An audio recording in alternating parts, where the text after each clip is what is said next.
ഉണ്ണികൃഷ്ണൻ പോറ്റിയുടെ മൊഴി ഇങ്ങനെയാണ്: സ്വർണം വിറ്റ് കാശാക്കി, ഉന്നതർക്ക് വീതം വച്ചു. ആരായിരിക്കും ആ ഉന്നതർ?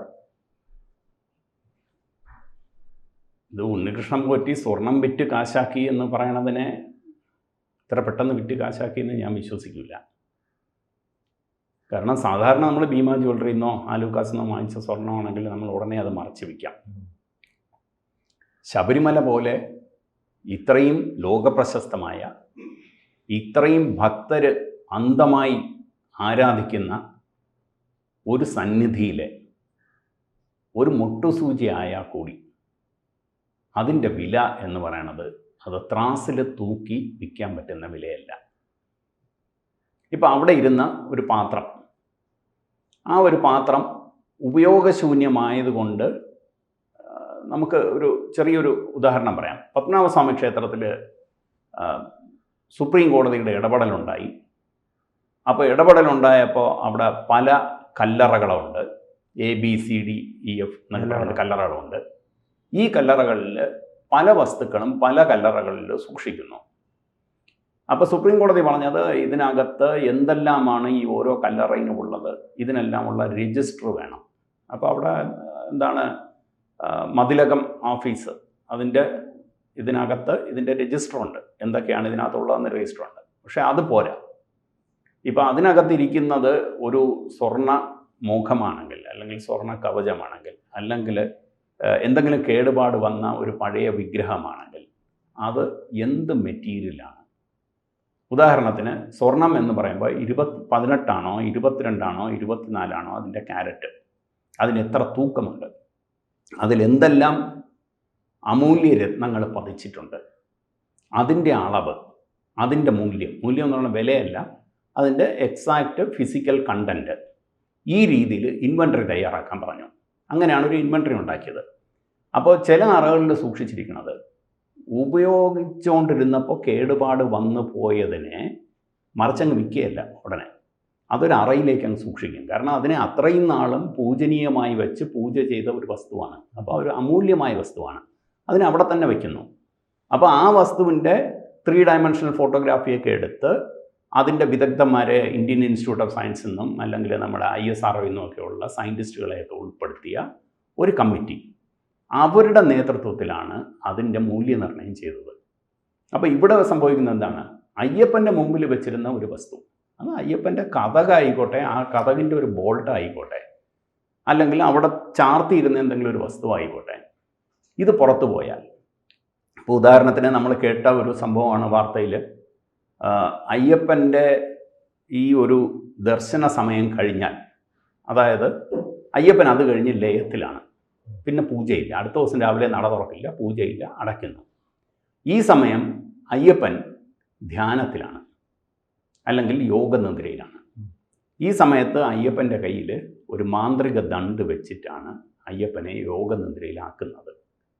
ഈ മാന്ത്രിക ദണ്ഡ് കാണാനില്ല എന്നാണ് ഇടയ്ക്ക് നമ്മൾ ന്യൂസിൽ വായിച്ചത്, അല്ലെങ്കിൽ കണ്ടത്, പത്രത്തിൽ വായിച്ചത്. അപ്പോൾ ഇങ്ങനെയുള്ള സാധനങ്ങൾ പുറത്തു പോയാൽ ഇതിൻ്റെ മൂല്യം എത്രയാണ്? അതിൻ്റെ ഭാരം 1/2 കിലോയോ 1 കിലോയോ എന്നൊക്കെ പറയാം.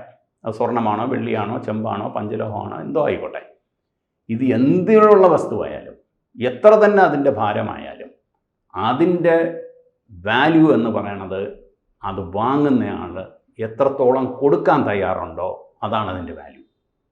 അപ്പോൾ അത് ഇതുപോലെ അങ്ങ് വീതിച്ചെടുത്ത് ഇതിൻ്റെ ഒരു കഷ്ണം നീ പിടിച്ചോ എന്ന് പറഞ്ഞിട്ട് 10 പേർക്ക് കൊടുക്കലല്ല ഇതിനകത്തെ വീതം വെപ്പ്. ഇതൊരു വലിയൊരു ഇൻ്റർനാഷണൽ മാഫിയ, അതിൻ്റെ ഒരു ലിങ്കാണ് നമ്മൾ ഈ കണ്ടത്. അപ്പോൾ എന്ത് ചെയ്തു, ഇപ്പം തന്നെ അവിടെ പറയുന്നത് ഈ ലോഹപാളികൾ, അത് ചെമ്പിൽ സ്വർണം പതിച്ചതാണ്. സ്വർണം പൂശലല്ല, സ്വർണം പതിക്കലാണ്, വ്യത്യാസമുണ്ട്. ഇലക്ട്രോപ്ലേറ്റിംഗ് ചെയ്യാം. ഇലക്ട്രോപ്ലേറ്റിംഗ് എന്ന് പറഞ്ഞാൽ മൈക്രോൺ ലെവലിൽ, ഒരു മൈക്രോൺ എന്ന് പറഞ്ഞാൽ എത്രയാണ്, 1 മില്ലിമീറ്ററിൻ്റെയും 1000-1. അപ്പോൾ 1 മൈക്രോൺ അല്ലെങ്കിൽ ഇത്ര മൈക്രോൺ തിക്നെസ്സിൽ പ്ലേറ്റ് ചെയ്തു.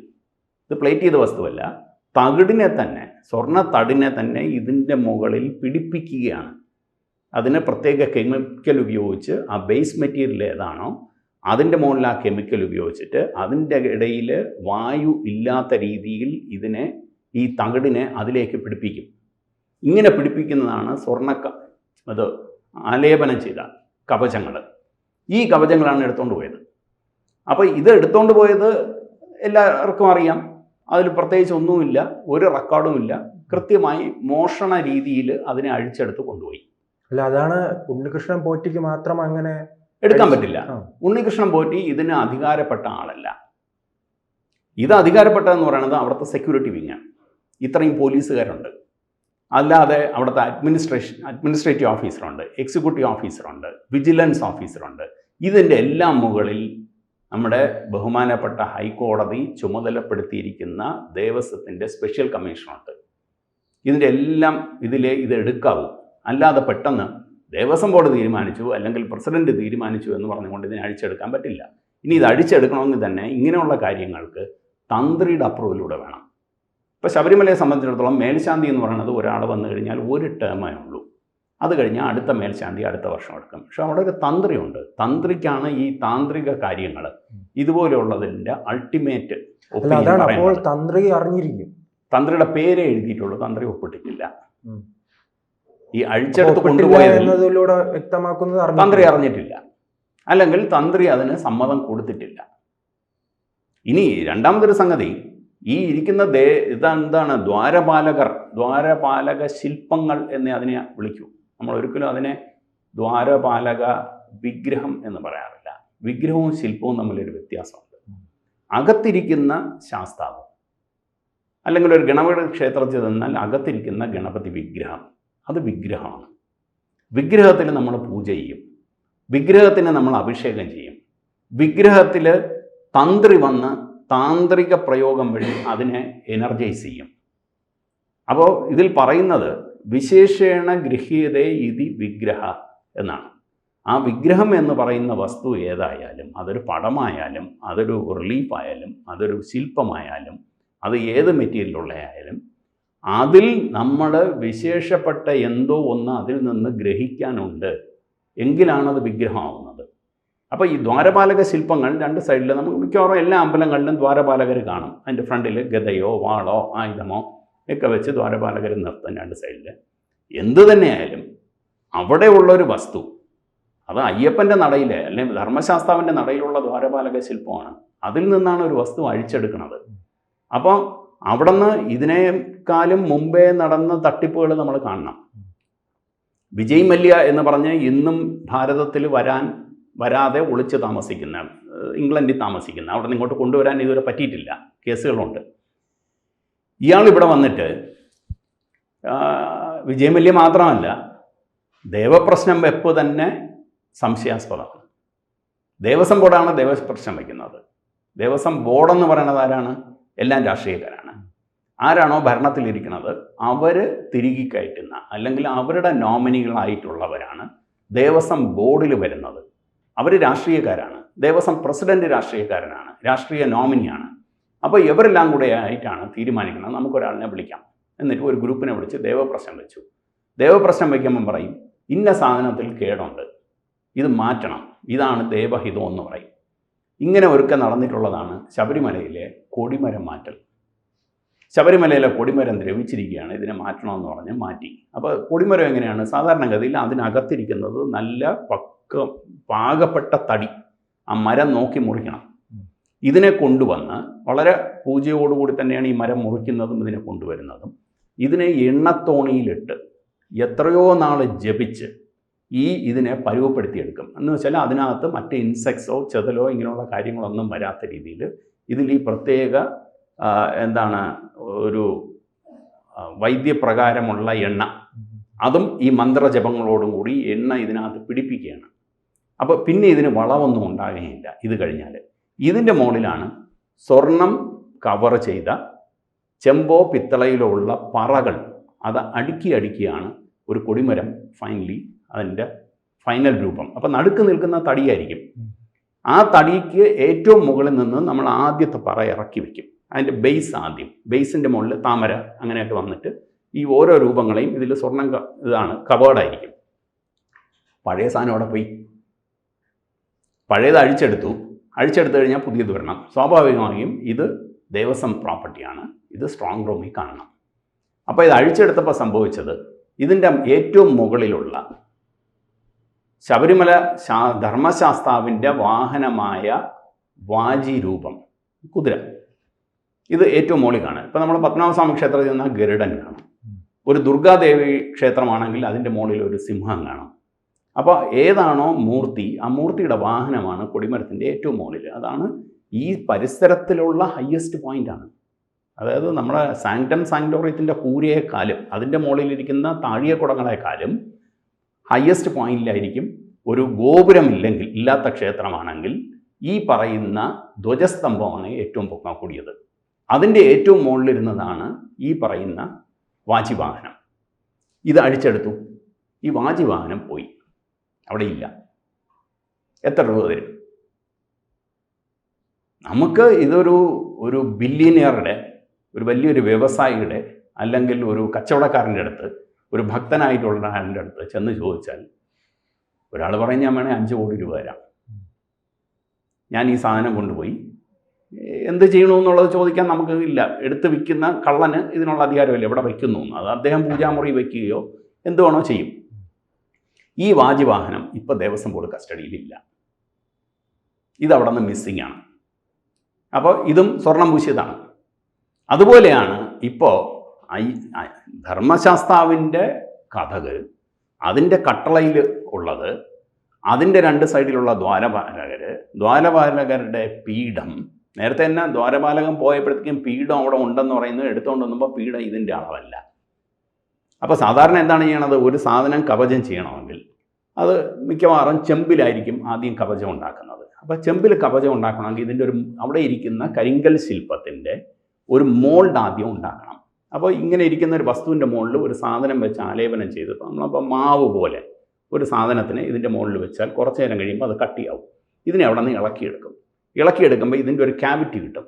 ഇതിൻ്റെ അകത്ത് മാച്ച് ചെയ്യുന്നതാണ് മെറ്റലിൽ ഉണ്ടാക്കേണ്ടത്, അല്ലാതെ കരിങ്കലിൻ്റെ മുകളിൽ കൊണ്ടൊന്നും അടിച്ച് ഒപ്പിക്കാൻ പറ്റില്ല. ഇതിനെയാണ് പിന്നീട് സ്വർണം തകിട് ഇതിൻ്റെ മുകളിൽ പിടിപ്പിക്കുന്നത്. ഈ ഒരു വസ്തുവാണ് ഇവിടെ നിന്ന് മിസ്സിങ്. ഇത് പോയിട്ട് ആന്ധ്രയിൽ പോയി, തമിഴ്നാട്ടിൽ പോയി, കർണാടകയിൽ പോയി, മഹാരാഷ്ട്രയിൽ പോയോ എന്നറിയില്ല. ഇത് പല സ്ഥലത്തും വിസിറ്റ് ചെയ്തിട്ട് 40 ദിവസം, നമ്മുടെ 41 ദിവസം വ്രതം പോലെ തന്നെയായിരുന്നു ഇതിൻ്റെ യാത്ര. ഇത് പല സ്ഥലങ്ങളിൽ എവിടെയൊക്കെ പോയി എന്ന് വ്യക്തമല്ലാതെ, ഇതിന് ഒരു ട്രാക്കിങ്ങും ഇല്ലാതെ ശബരിമലയിൽ നിന്ന് ഈ സാധനം സഞ്ചരിക്കുകയാണ്. അപ്പോൾ ഇങ്ങനെ സഞ്ചരിച്ച ഒരു സാധനമാണ്.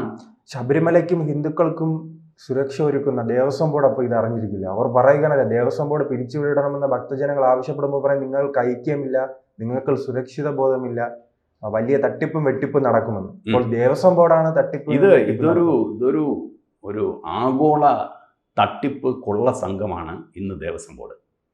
കാരണം ഇത് 2 രാഷ്ട്രീയ ചേരി മാറി മാറി ഭരിച്ച് അതിൽ ഒരു വിശ്വാസവും ഒരു ഭക്തിയും ഇല്ലാത്തവർ ഇതിൻ്റെ നിയന്ത്രണം ഏറ്റെടുത്ത് പൂർണ്ണമായി ഇതിൽ വെട്ടിപ്പ് ലാക്കോടെ ഇതിനെ കണ്ട, ഇതിൽ നിന്ന് എന്തുമാത്രം കൈയിട്ട് വരാം. അതായത് ശബരിമലയിൽ തന്നെ നേരത്തെ പറഞ്ഞിട്ടുള്ളതാണ്, അവിടുത്തെ വിജിലൻസ് ഓഫീസറായിരുന്നു അദ്ദേഹം. ഒരു ഇൻ്റർവ്യൂവിൽ ഈയിടെ പറയുന്നത് ഞാൻ കേട്ടു, 1 കോടി രൂപ ഒരു ദിവസം വരുമാനമുണ്ട്.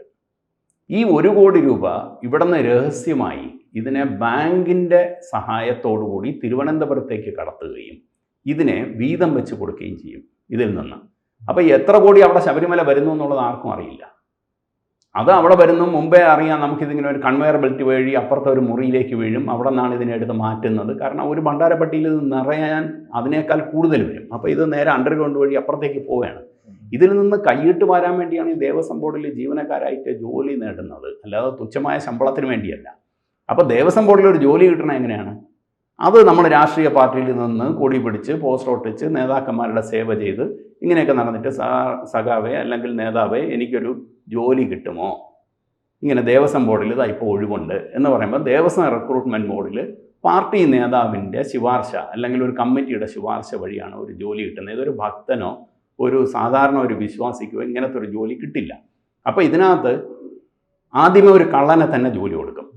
കാരണം ഇവൻ്റെ ഉദ്ദേശം എന്ന് പറയുന്നത് ഇതിനകത്ത് കയറി കഴിഞ്ഞാൽ ഈ സ്വർണം വെള്ളി ഇതെല്ലാം കണക്കില്ലാത്ത പല സാധനങ്ങൾ എനിക്ക് കൈയിട്ട് വരാം, അല്ലെങ്കിൽ പണം കൈയിട്ട് വരാം. ഇല്ലെങ്കിൽ ഒന്നും വേണ്ട, നമ്മളിപ്പോൾ തന്നെ ഗുരുവായൂർ പോയി ഒരു ദർശനം വേണമെങ്കിൽ നമ്മളൊരു വലിയ VIP ഒന്നും അല്ലെങ്കിൽ അവിടെ ചെന്ന് കഴിഞ്ഞാൽ ഏജൻറ്റുമാരുണ്ട്, അവനൊരു 1000 രൂപ കൊടുത്താൽ നമ്മളെ വിളിച്ച് എല്ലാം നടത്തി അവൻ പ്രത്യേക പ്രസാദമൊക്കെ വാങ്ങിച്ചു തന്ന് ഇന്ന് വിടും.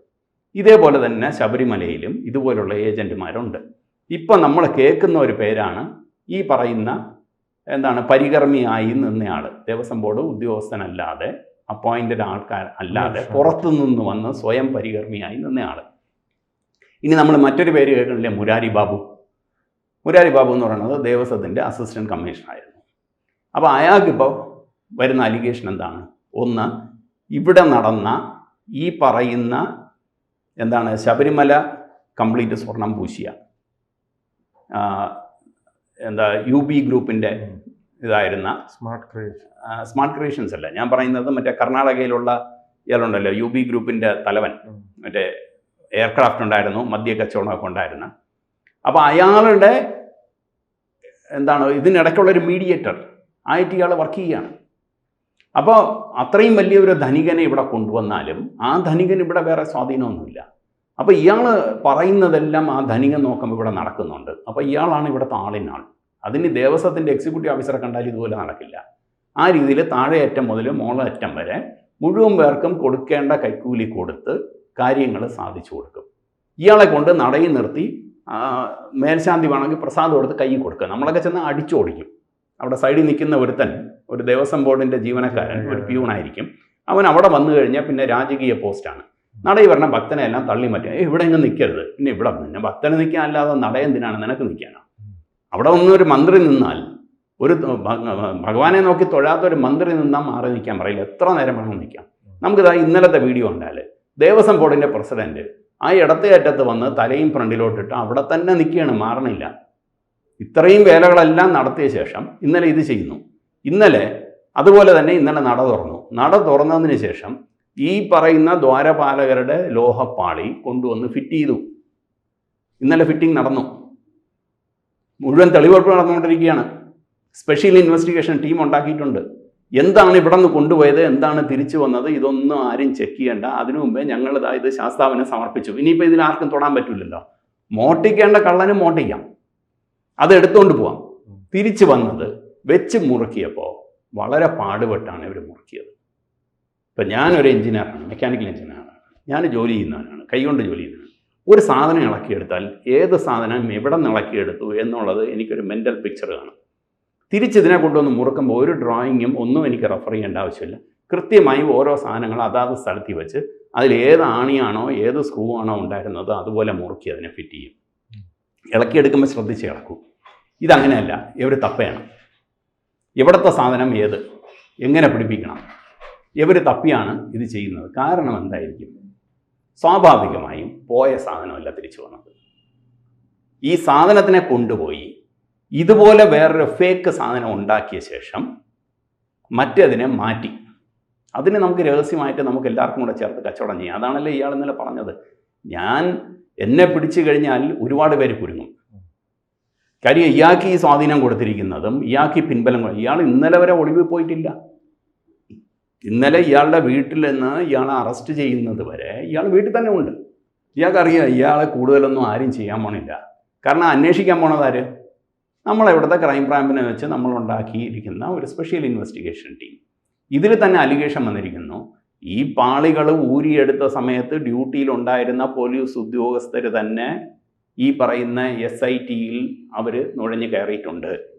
അപ്പോൾ അവരുടെ കാര്യങ്ങളെല്ലാം സംരക്ഷിക്കും. ആരെയെല്ലാം പേര് വരരുതോ ഒരാളിനെ കരുവാക്കി കാണിക്കുക, ബാക്കി വൻ ആനകളെ രക്ഷപ്പെടും. ഞാൻ 2 ഉദാഹരണം പറയാം. ഒന്ന്, പത്മനാഭസ്വാമി ക്ഷേത്രത്തിൽ ഇന്ന് നമ്മൾ കാണുന്ന പോലീസ് സംരക്ഷണം സത്യം പറഞ്ഞാൽ ഒരു വെറും പ്രഹസനമാണ്. ഒരു പോലീസ് ഒരു ഡ്യൂട്ടിയിൽ നിൽക്കുന്ന ഒരു പാറാവായിക്കോട്ടെ അല്ലെങ്കിൽ ഒരു സെക്യൂരിറ്റി ജോബ് ആയിക്കോട്ടെ, അയാൾ ഇരിക്കാൻ പാടില്ല. ആ ഡ്യൂട്ടി സമയത്ത് നിൽക്കാനേ പാടുള്ളൂ. ഇരുന്ന് കഴിഞ്ഞാൽ ലത്താർജിയാണ്, ലേസിയാവും. നമ്മൾ ഏത് നടയിൽ ചെന്നാലും ഇപ്പുറത്തൊരു സ്ത്രീ പോലീസ് ഇപ്പുറത്തൊരു പുരുഷ പോലീസ് രണ്ടുപേരും കസേരയിട്ട് അങ്ങോട്ടും ഇങ്ങോട്ടും വാചമടിച്ചുകൊണ്ടിരിക്കും. വാചമടിച്ചിരിക്കാനല്ല ഇതുപോലുള്ള ഡ്യൂട്ടി ചെയ്യുന്നത്, മിണ്ടാതിരിക്കാനാണ് ആദ്യത്തത്. 2, വരുമ്പോഴേ ശ്രദ്ധ വേണം ഒരാൾ. ഇത് നമ്മളവിടെ ചെന്ന് നിന്നാൽ ഇവർ കസേരയിൽ നിന്ന് എഴിച്ചു വരും. ഇനി അവിടെ ഒരു സ്പെഷ്യൽ ദർശനമുണ്ട്. ഏറ്റവും ഫ്രണ്ടിൽ പോയി നമുക്ക് ദർശനം വേണമെങ്കിൽ 500 രൂപ ടിക്കറ്റ് എടുത്താൽ നമുക്ക് ഫ്രണ്ടിൽ പോയി ദർശനം നടത്തി പോകാം. എൻ്റെ കൂടെ 4 ഗസ്റ്റ് ഞാൻ ഒരു ദിവസം കൊണ്ടുപോവുകയാണ്. അപ്പോൾ ഞാനും ഭാര്യയും 4 പേരുമുണ്ട്. 6 പേർക്ക് ഞങ്ങൾ 500 രൂപ കൊടുത്ത് ടിക്കറ്റ് എടുത്തു. 3000 രൂപ ടിക്കറ്റ് എടുത്തിട്ട് നേരത്തെ ചെന്ന് നിന്നു. ദർശനം തുടങ്ങുന്ന സമയത്ത് ക്യൂവിൻ്റെ ഏറ്റവും ഫ്രണ്ടിൽ നിൽക്കുകയാണ്. അപ്പോൾ വടക്ക് സൈഡിലുള്ള അകത്ത് മണ്ഡപത്തിൻ്റെ സൈഡിൽ പത്മനാഭസ്വാമിയുടെ അവിടെ ശ്രീരാമ പ്രതിഷ്ഠയുടെ അങ്ങോട്ട് കയറാനുള്ള ഗേറ്റിൻ്റെ അവിടെ നമ്മൾ കാത്തു നിൽക്കുകയാണ്. ഇപ്പുറത്ത് വടക്ക് വശത്തുനിന്ന് ഒരു പറ്റം പോലീസുകാർ, ഒരു 10-12 പേര്, ഒരു പാസും ഇല്ല, ഒരു ടിക്കറ്റും ഇല്ല. നട തുറക്കുന്നു, അവർ വന്ന് ഇടിച്ചങ്ങ് കയറി. വേലിയല്ലേ വിളവ് തിന്നണത്. 500 രൂപ ടിക്കറ്റ് എടുത്ത് ഇവിടെ ആളുകളെ നിർത്തുകയും മറ്റൊരു വന്ന് ഇടിച്ച് കയറി അങ്ങ് പോവുകയും ചെയ്യുന്നു. എന്നിട്ട് മോളിൽ കയറി ഒറ്റക്കൽ മണ്ഡപത്തിൻ്റെ ഫ്രണ്ടിൽ ചെന്നു, മാറൂല, പ്രസാദം വാങ്ങിച്ചുകൊണ്ടേ പോകും. അപ്പോൾ ഇങ്ങനെയാണ് നമ്മളെ പോലീസിനെ ഉപയോഗിച്ച് നമ്മൾ സുരക്ഷ ഏർപ്പെടുത്തുന്നത്. ശരിക്കും പറഞ്ഞാൽ കാണിക്കുന്നതെല്ലാം ശുദ്ധ തോന്നിവാസം. സ്ത്രീകളെ ഇന്ന് പലരെയും നിന്നും പരാതിയുണ്ട്. അവിടുത്തെ ബോഡി ഫ്രിസ്കിങ്, വേണ്ടാത്ത സ്ഥലങ്ങളിൽ പിതുക്കുന്നു. ഇതാണ് ഈ പോലീസുകാർ. നമ്മൾ എയർപോർട്ടിൽ ചെന്ന് കഴിഞ്ഞാൽ പോലും ഫ്രിസ്കിങ് ചെയ്യാറില്ല.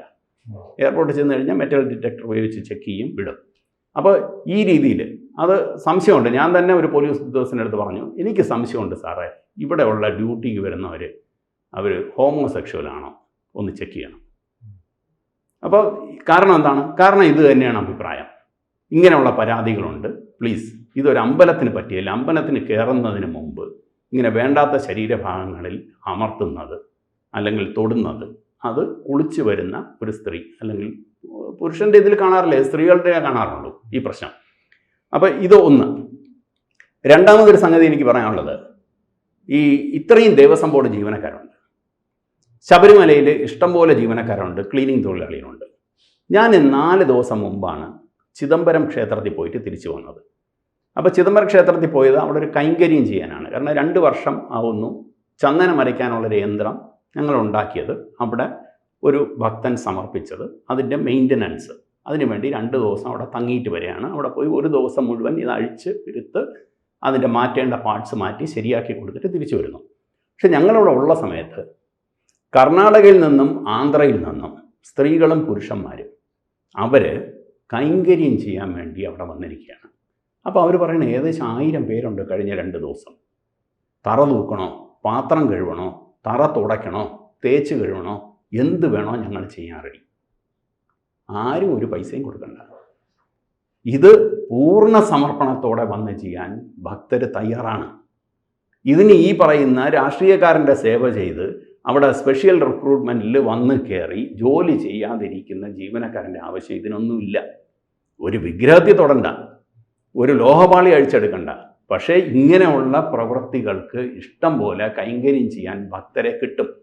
ശബരിമല വൃത്തിയാകും. ഒരു ടേം ഇതുപോലെ നടത്തി നോക്കട്ടെ, ആ മണ്ഡലകാലം മുഴുവൻ ശബരിമല സ്പിക്ക് ആൻഡ് സ്പാനാക്കി നിർത്താൻ പറ്റും. ഇത് ജോലിയോട് താല്പര്യമില്ലാതെ ശമ്പളവും പെൻഷനും യൂണിയനും പിന്നെ അത് കഴിഞ്ഞ് ബോണസും ഇതും കഴിഞ്ഞ് കൈക്കൂലിയും ഇതിൽ നോട്ടമിട്ട് വരുന്നവരാണ് നമ്മളെ ദേവസ്വം ബോർഡിൻ്റെ കുഴപ്പം. ഇത് മാറ്റണം. ഇതിൽ ഈ പറഞ്ഞ പോലെ ഇവർക്ക് ഒരൈക്യമുള്ളൂ, മോട്ടിക്കണം. ഇപ്പോഴത്തെ ഭരണസമിതിക്ക് ഭക്തർ വന്നു കഴിഞ്ഞാൽ ആർക്കും ഇത് മോട്ടിക്കാനല്ല വരണത്. നമുക്ക് എന്തെങ്കിലും ചെയ്താൽ നമുക്കൊരു സായുജ്യം കിട്ടിയ പ്രതീതി, അവിടെ ഇത് ചെയ്യാൻ പറ്റിയല്ലോ ഭഗവാനെ എന്നുള്ളൊരു സന്തോഷം. കാരണം അവിടെ പോയി 2 ദിവസം നിന്ന് ഞങ്ങൾ പട്ടിണിയായിട്ടാണ് നിന്ന് ചെയ്യണത്. 4 മണിയായപ്പോഴാണ് അവർ കുറച്ച് പ്രസാദം എടുത്ത് തന്നിട്ട് ജോലി കഴിഞ്ഞല്ലോ, ഇനി നിങ്ങൾ കഴിക്കുന്നതാണ്. അപ്പോൾ രാവിലെ മുതൽ നമ്മളൊന്ന് കഴിച്ചില്ല. അപ്പോൾ അവർ ചോദിച്ചു കഴിക്കണ്ടേ? വേണ്ട, ഞങ്ങൾ ഭഗവാന്റെ കാര്യം ചെയ്യുമ്പോൾ ഞങ്ങൾക്ക് ആഹാരം വേണ്ട, ഞങ്ങൾ ജോലി തീർത്ത് തൃപ്തിയായി കഴിഞ്ഞാൽ പറഞ്ഞു ഇപ്പം തൃപ്തിയായി, സംഗതിയെല്ലാം തീർന്നു, ഇനി ഞങ്ങൾക്ക് ആഹാരം കഴിക്കാം. അവർ നമ്മളെ ഇരുത്തി വിളമ്പി തരുന്നു. ഇത്ര മാത്രമേ ഉള്ളൂ അതിൽ നിന്ന് കിട്ടുന്ന പ്രതിഫലം. പക്ഷേ അതിൽ മാനസികമായി കിട്ടുന്നത് വലിയൊരു സായുജ്യം അടഞ്ഞ ഒരു സുഖമാണ്. ഇത് ഭക്തർക്കുണ്ട്. ഇത് എവർക്ക് പറഞ്ഞാൽ മനസ്സിലാവില്ല. അവരെ സംബന്ധിച്ചിടത്തോളം ഇത് പണമാണ്, ഇത് കൊള്ള ചെയ്യാനുള്ള മുതലാണ്. ഈ ഒറ്റ നോട്ടത്തെ തന്നെയാണ് ഇവിടെ വരുന്നത്. അതിൽ യാതൊരു സംശയമില്ല. അതിനി അവിടെ പോലീസ് ഡിപ്പാർട്ട്മെൻറ്റിൽ നിന്ന് കൊണ്ടുവന്നാലും ശരി, ഇനി മന്ത്രിമാരുടെ ആൾ വന്നാലും ശരി, രാഷ്ട്രീയക്കാരൻ വന്നാലും ശരി, അഡ്മിനിസ്ട്രേഷൻ വന്നാലും ശരി, ഫണ്ടമെൻ്റലി ഭഗവാന്റെ നടയിൽ സാഷ്ടാംഗം നമസ്കരിക്കാൻ തയ്യാറുണ്ടോ? ഈ സൈഡിൽ നിന്ന് VIP എത്തി നോട്ടലെല്ലാം നടക്കാം. അവിടെ നനഞ്ഞു കിടക്കുന്ന തറയിൽ സാഷ്ടാംഗ നമസ്കാരം ചെയ്ത് ഭഗവാന് സേവ ചെയ്യാൻ തയ്യാറുണ്ടോ? ഭഗവാനിൽ വിശ്വാസമുണ്ടോ? പ്രതിജ്ഞ എടുക്കണം. ഞാൻ ഒരു തികഞ്ഞ ഹിന്ദു വിശ്വാസിയാണ്, ക്ഷേത്ര വിശ്വാസിയാണ്, വിഗ്രഹാരാധന വിശ്വാസിയാണ്. ഇത്രയും ഉള്ളവനെ ഒരു ക്ഷേത്രത്തിൻ്റെ ജോലിക്ക് വരാവും. അവനെ അതിൻ്റെ അഡ്മിനിസ്ട്രേഷൻ ഹാൻഡിൽ ചെയ്യാവും, അവനെ അതിൻ്റെ മന്ത്രിയാവും. ശരിക്കും അതിനൊരു മന്ത്രിയുടെ ഒരു ആവശ്യമില്ല. ഇത് വെറുതെ ഒരു മന്ത്രിയെ കൊണ്ടുവന്ന് എല്ലായിടത്തും ഒരു ആനയെ കൊണ്ട് ഫ്രണ്ടിൽ നിർത്തിയ പോലെ എല്ലാ നടയും തുറക്കുമ്പോൾ വന്ന് നിൽക്കും. ഇപ്പം ഏറ്റുമാനൂരിൽ പറയുന്നു, ഏറ്റുമാനൂർ അപ്പന് അവിടെ ഒരു സ്വർണത്തിലുള്ള ഒരു നാഗം ഉണ്ടായിരുന്നു. ഇപ്പം പറയണം അത് കാണാനില്ല എന്ന്. ഇനി ഇപ്പുറത്ത് എന്താണ് ശാസ്താംകോട്ട ശ്രീ ധർമ്മശാസ്ത്ര ക്ഷേത്രം, അവിടുത്തെ ഒരു കൊടിമരം ഇതുപോലെ സ്വർണം പൂശി. അത് കഴിഞ്ഞ് സ്വർണം പൂശിയതിൽ അപാകത എന്ന് പറഞ്ഞ് അഴിച്ചെടുത്തു. ഇപ്പോൾ കൊടിമരം കാണാനില്ല. അഴിച്ചെടുത്തു, അത് പോയി. എത്രയോ മാസങ്ങളായി വർഷങ്ങളായി അത് തിരിച്ചു വരുന്നില്ല. ഇത് മുഴുവൻ കൊള്ളക്കാരന്മാരാണ്. ഈ ദേവസ്വം ബോർഡ് എന്ന് പറയുന്നത് ഉന്നതന്മാർ മാത്രമല്ല, താഴെ അറ്റം മുതൽ ഇതിനെ മുഴുവൻ വെളിയിലാക്കിയാലേ ഇനി കേരളത്തിലെ ക്ഷേത്രങ്ങൾക്ക് രക്ഷയുള്ളൂ. അതിന് വേറെ എന്തെങ്കിലും ആൾട്ടർനേറ്റീവ് സംവിധാനം വരണം, എങ്കിലേ പറ്റൂ. ഇത് ഒന്നാമത് ഈ സ്ഥിര ജീവനക്കാരനും പെൻഷനും ഇതിനകത്ത് നിർത്തലാകണം. ഇത് അവൻ്റെ ഒന്നും കുടുംബസ്വത്തല്ല. ഇതാണ് എൻ്റെ ഒരു അഭിപ്രായം. ഈ ക്ഷേത്ര ഭരണം, പിന്നെ ശബരിമല നടന്നത് തനി എന്താണ് ഇതെല്ലാം ഈ ദേവസ്വം ബോർഡ് എന്ന് പറയുന്നത് കള്ളനെ കൊള്ളക്കാരനാക്കാൻ ട്രെയിൻ ചെയ്യുന്ന ഒരു സെൻറ്റർ എന്ന് തന്നെ കണക്കാക്കണം. കൂടുതൽ വാർത്തകളും വിശേഷങ്ങളും നിങ്ങളിലേക്ക് എത്താൻ ABC മലയാളം സബ്സ്ക്രൈബ് ചെയ്യുക, ബെൽ ബട്ടണും അമർത്തുക.